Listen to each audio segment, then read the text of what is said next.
Hello, I'm Dr. Lisa Belisle, and you are listening to Radio Maine. And today I have with me in the studio Emma Wilson, who has previously joined us remotely when we were still doing the COVID thing. We're still kind of doing the COVID thing, but today we actually fully vaccinated. Things have opened up, and I am able to now have a conversation in person with my close friend and the Portland Art Gallery director, Emma Wilson.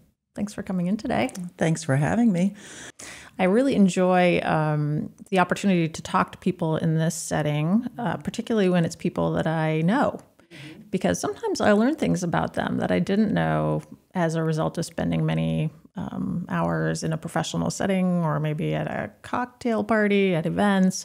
So I'm not going to grill you too much, but I think that this will be a fun conversation. Yeah, I'm looking forward to it. Absolutely. It's great to be sitting in this space with you.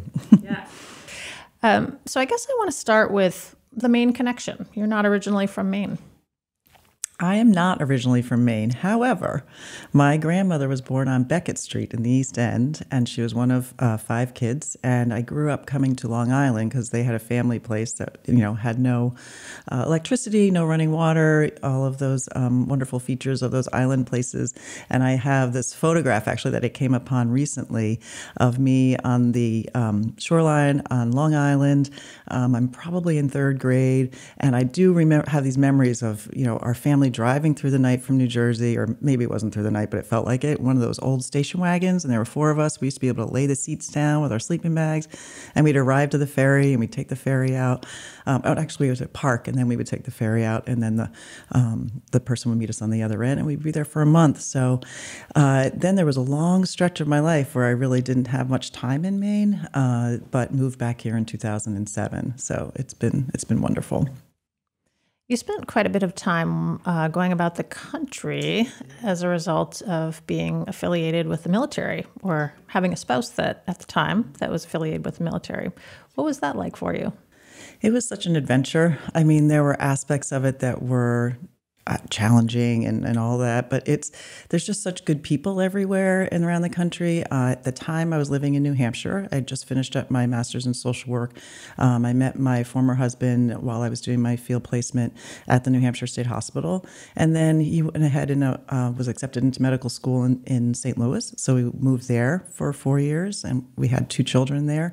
And then we moved to Tacoma, Washington. I had never been to the Northwest. I'll never forget driving through the Rockies and driving through those ranges for the first time was just amazing. And then we moved to Augusta, Georgia for 4 years. And then it was during that time that he was applying to positions, and we knew we wanted to get back into New England, although we really did love the Northwest. But there were such strong family pull and connections to the Northeast. So we knew 3 years into our time in Georgia that we were going to be coming to Maine.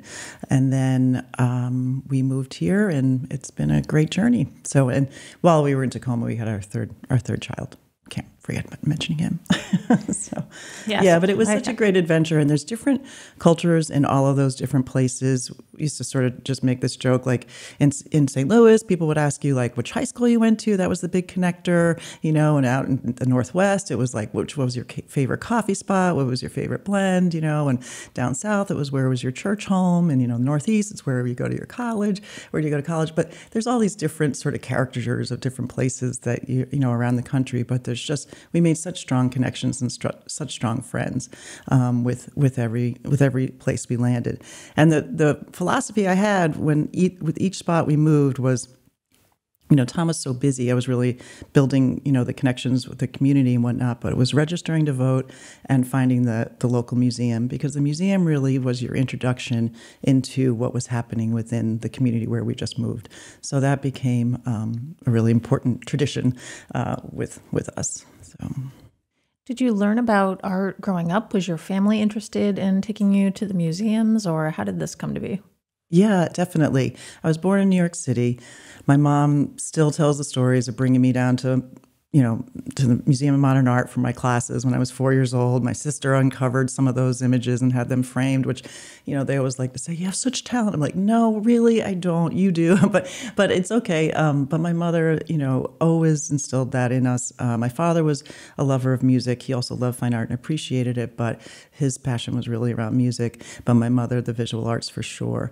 And then my sister, Marion, she is a full-time artist. And so it's been a part of my life always. We were always going to something or being exposed to something, or always had the coffee table books, or it was just a big part of our life. So how does that move you towards social work? So maybe those were the other aspects of my family that moved me towards social work. But no, I think that I'm the youngest of four. We all had different areas of interest. My oldest sister is a writer, and then Sarah's a lawyer, and Marion's the artist. And I sort of was finding my way. I'm quite a little bit younger than the three of them. They were all very close in age. I think part of navigating my childhood, navigating my friendships, my social connections, I think that sort of fostered this interest. And also there was a strong interest in sort of social justice areas and understanding what makes people tick and why they do certain things and how they connect. And so I was working at a school outside of Boston right out of college, and I was teaching. And at that time, they called our students, these were 16 to 20-year-olds. They were behavior disordered, emotionally disturbed kids. I'm like, that's awful. Like, how can you say that? But, it was an enlightening experience. I loved working with the students, working with their families, finding out where they were coming from each day and bringing that into the classroom. I did always try to integrate manipulatives or activities, even at that time, in terms of not necessarily art, but so oftentimes people aren't as comfortable communicating verbally, but maybe something can come out in other ways, whether it be movement or through drawing or art. So anyway, it was always there. And then I applied to BU, was accepted, and started that path, and before moving around the country, although I did practice clinically around the country as well. When you moved to Portland, you then were affiliated with the Art Museum in Portland for a little while. I was. So when in Georgia, and 3 kids under the age of 5, husband deployed to Iraq, kind of having to figure out how I was going to navigate that, and still being very much a part of the community.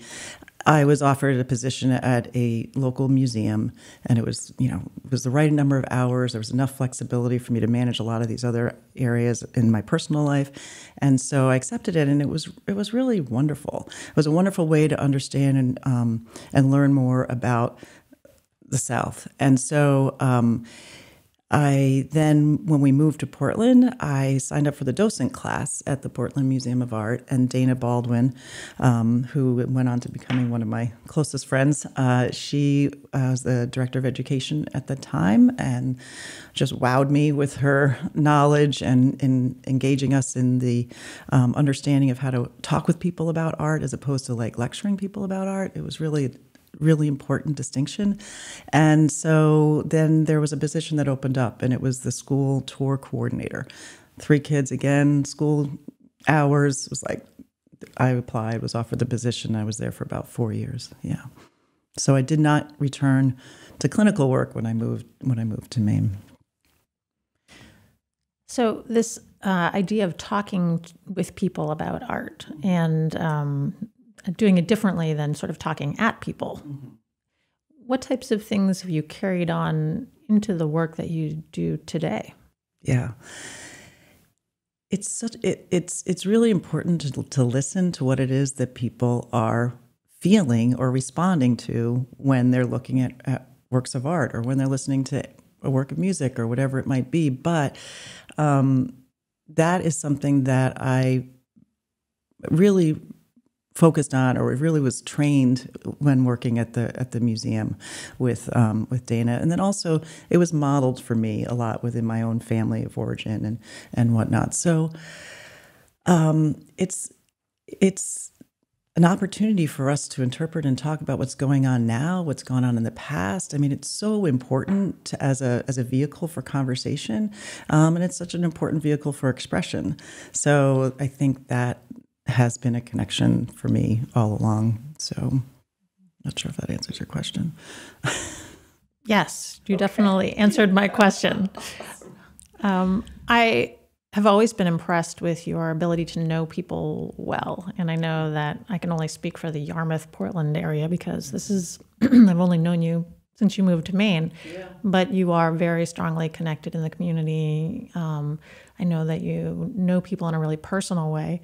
For my birthday this last year, you picked up this book called Flowers for Lisa, which I'll show to the people. This is not one of our gallery artists, I will say, but it is a very talented individual. And there's actually you actually ended up connecting without even knowing this was going to happen to this artist. And I hope I'm not mispronouncing your name, Abelardo Morel.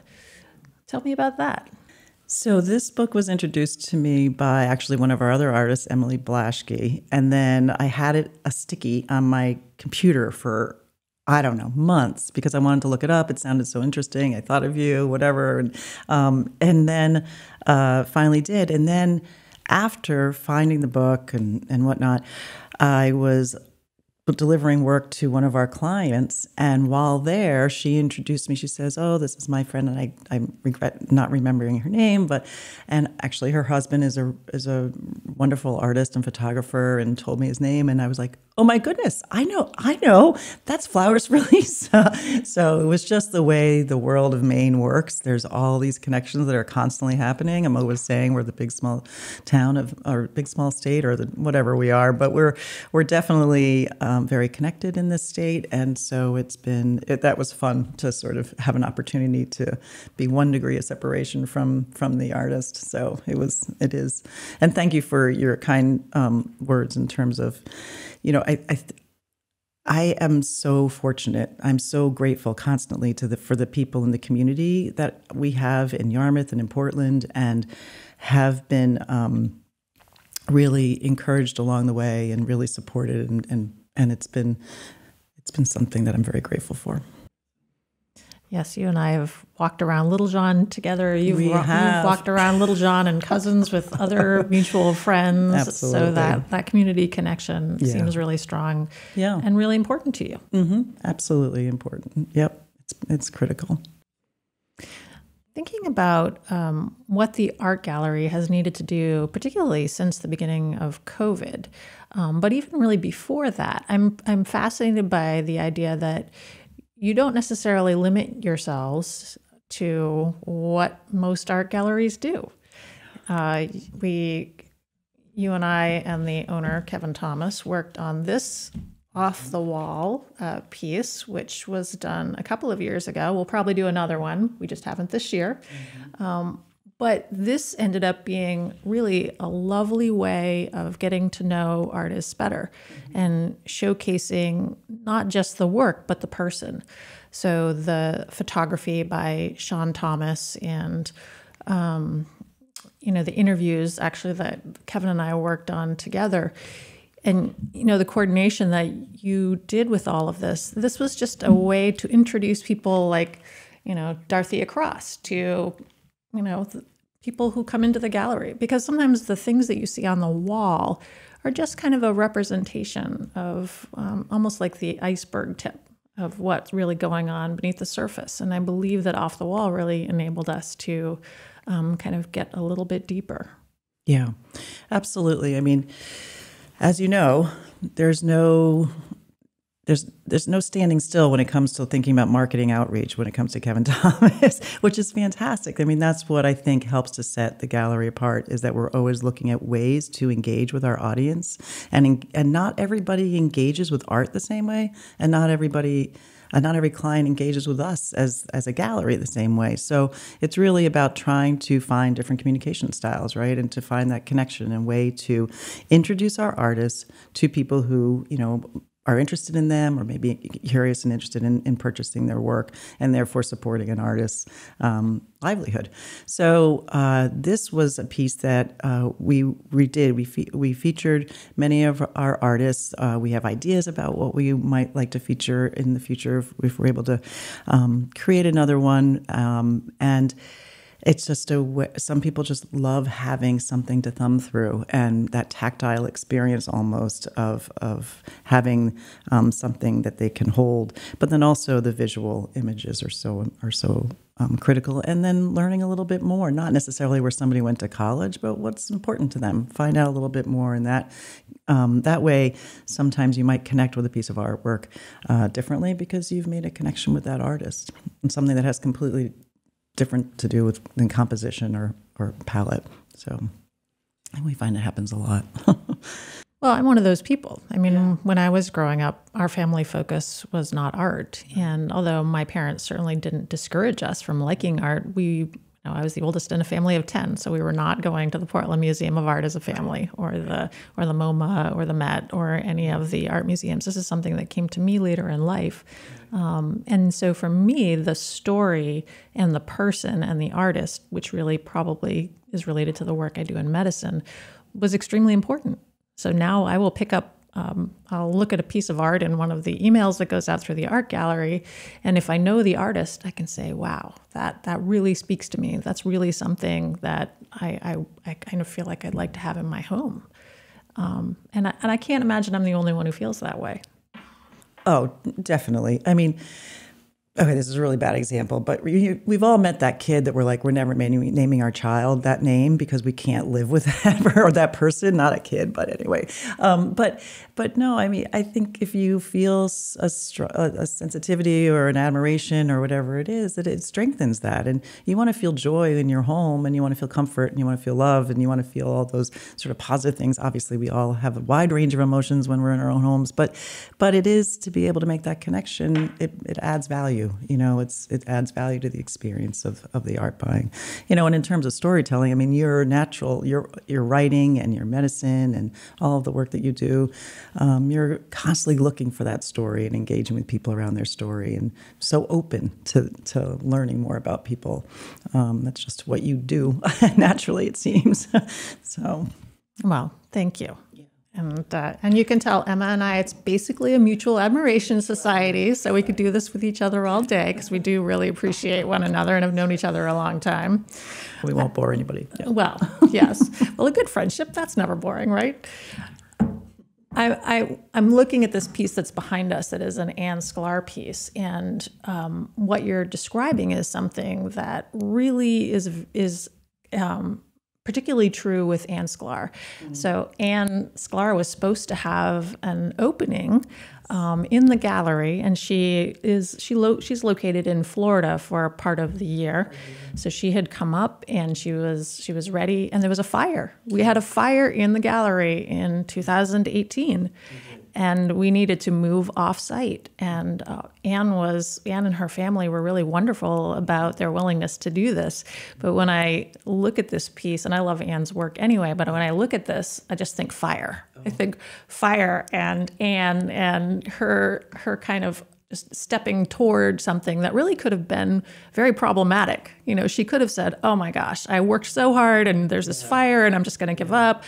But she's like, no, we're going to have an opening and we're going to bring my family along and we're going to do this off-site. Yeah, it was such a great, I just respected and was so grateful to her that she had that attitude and was able to sort of push forward with it.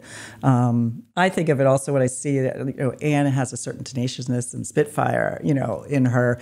She's strong but she's also very humble and modest. And so, yeah, that strength coming through. I mean, she has such a strong sense of color and embracing that. But, that was such a night.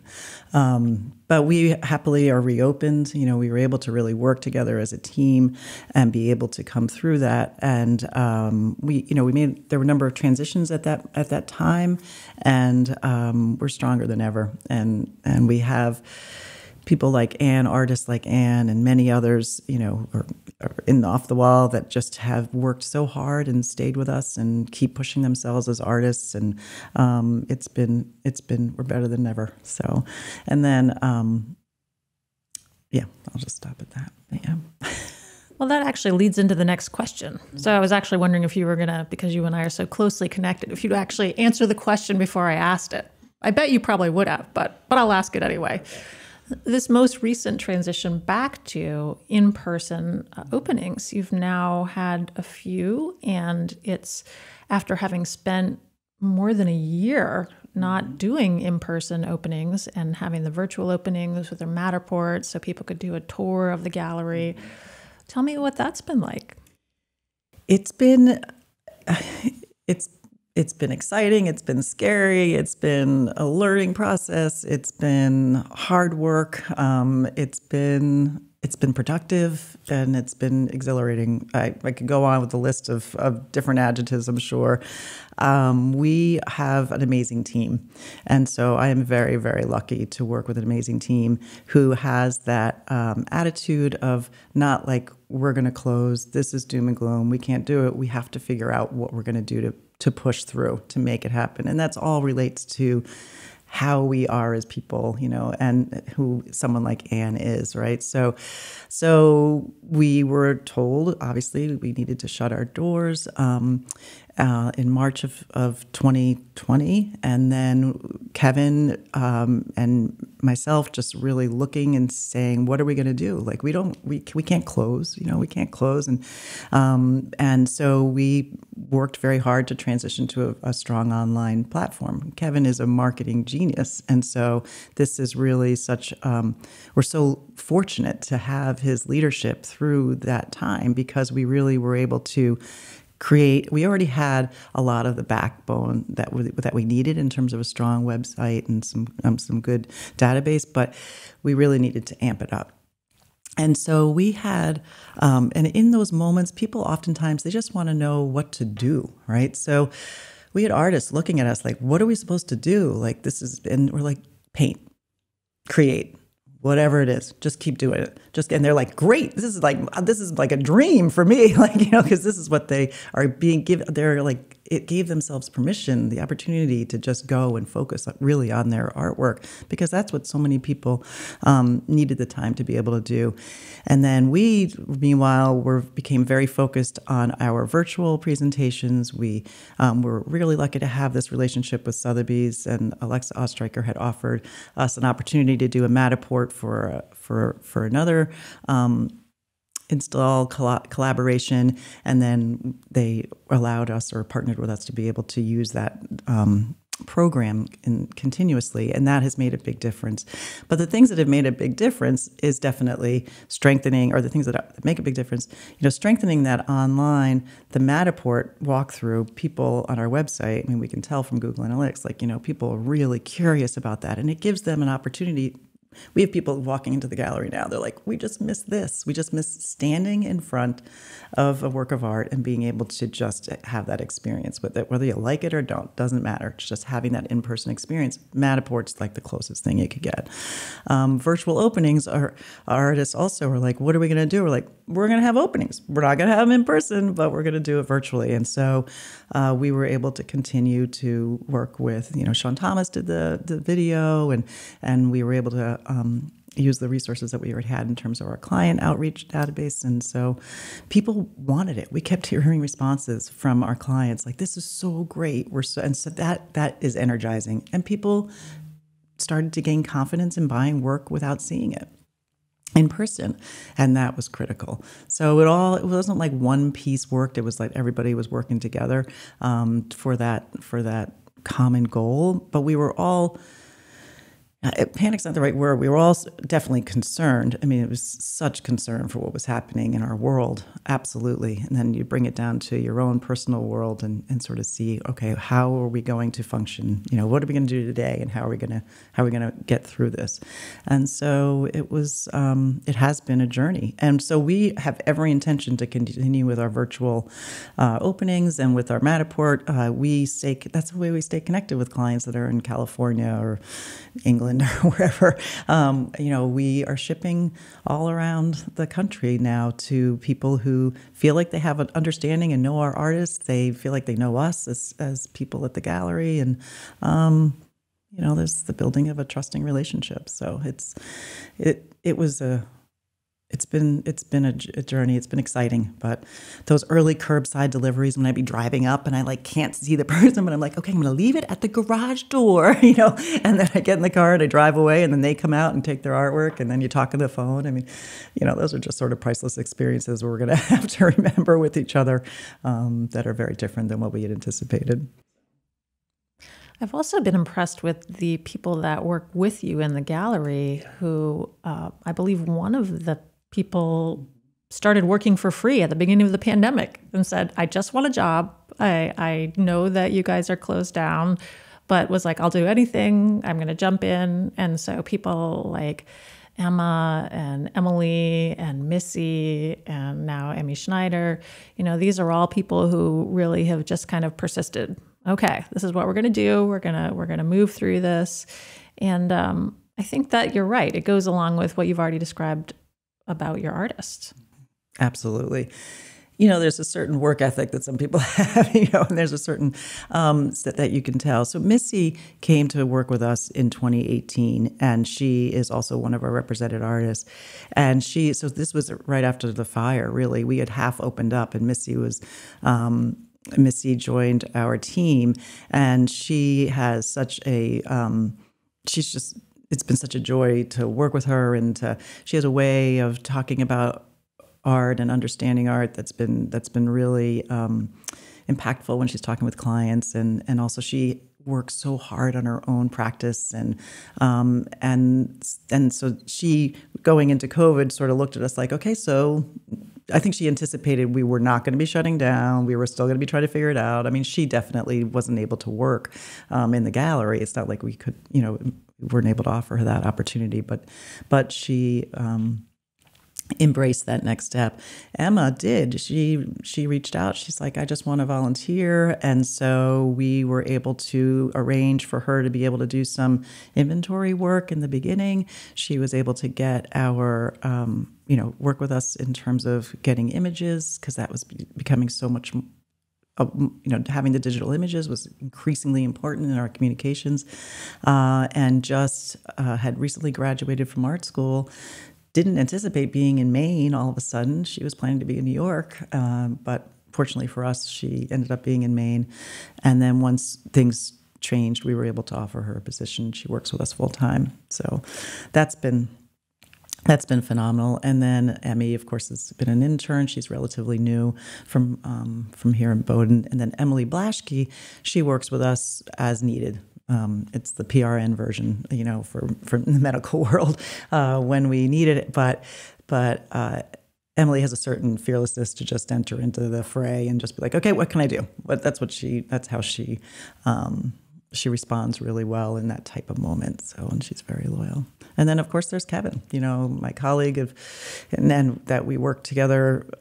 He is tireless and just constantly thinking about how to engage with our audience, broaden our audience, sell artwork, strengthen our artists, roster, and just really being a tremendous communicator with everybody that we work with always. So we also paid very close attention to trying to respond to people and stay connected with people, because even though it's not perfect, but we try really hard to respond to people quickly when they have when we have an inquiry, or if it's an artist or whoever it might be, and to follow up, because oftentimes that's what people need. They need a little follow up. It is important to remember that as much as we think about artists as maybe having a glamorous life and they get to do what their passion is, they also need to pay their bills. Absolutely. So this is what you are operating with Kevin and the others in the gallery. It's a small business. It's a small business. And you 100%. You're working to support artists. You're working to make it possible for them to do what they need to do. And so when you talk about marketing and you talk about outreach, I mean, this is all done as a means of connecting buyers to the art because you want the artists to be able to continue to do the work that they do. And that for you must have been an interesting leap to going from social worker to working at the art museum to then being invited to work as a gallery manager. Tell me about that. The leap. So definitely moving from the nonprofit sector into a small business sector it's a different frame of reference, but then again, there's a lot of similarities, right? So when I first was offered the position, I thought, well, how am I going to find that mission moment, right? Because I had done nonprofit work forever and or clinical work, and so everything is about that sort of understanding that drive or that mission moment, and it's not as though it's just didn't matter anymore. Like that just sort of eased up. That was my own voice. That was my own thing. But what became really important was just being able, or it continues to be important. It's a responsibility. I feel a sense of responsibility to support, obviously, my own livelihood and my kids and whatnot, but to support the livelihood of artists. And many of them will be the first ones to say, I don't want to handle a transaction. I don't want to go to UPS. It's not a productive use of my time.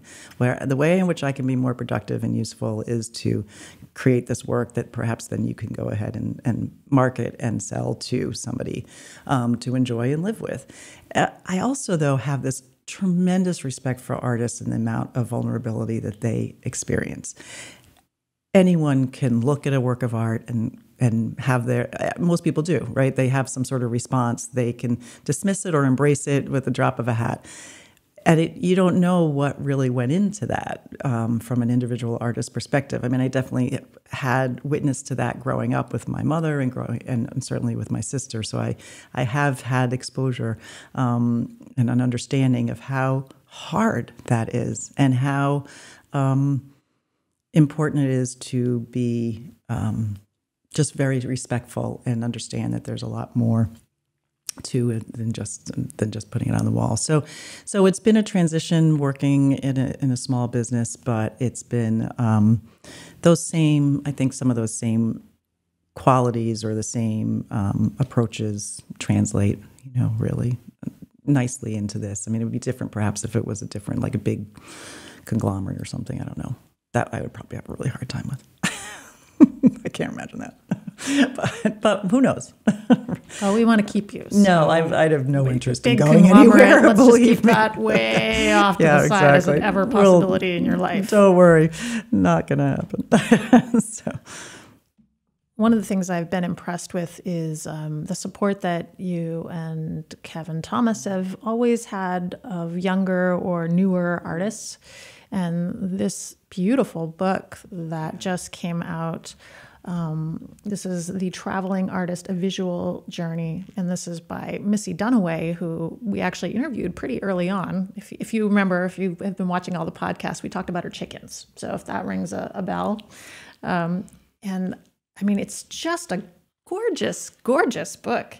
This is one of the kind of tapestry pieces, and we'll probably get a better picture of this on the podcast online. But I love that you've not only been willing to be creative yourselves, but also allow artists like Missy to be creative, to find ways to put themselves out there in the world, to give her a place to do book signings, to give her a way to promote things in a way that makes sense to her. And I think that for more established artists who can generate work that they know will sell, that they're at a different stage. But for earlier artists, to kind of give them the way to be successful, to create a livelihood for themselves, that's really important. Absolutely, and it strengthens the conversation along the way. There's so much to be learned from Missy's experience and from what she's doing, and then also to be able to support her in this endeavor, and it engages newer audience. It invites people to say, "Oh, what is going on here?" and sort of meet Missy, and then also be introduced to the gallery. I have a tremendous respect for Missy. She has been dogged in getting this book. One of the ways in which we first were introduced to Missy is we knew that she was an artist, but then she asked whether or not she could set up a time to show me her traveling visual journals. And I was blown away. It was a remarkable experience to be able to thumb through very carefully these gorgeous pieces and works of art.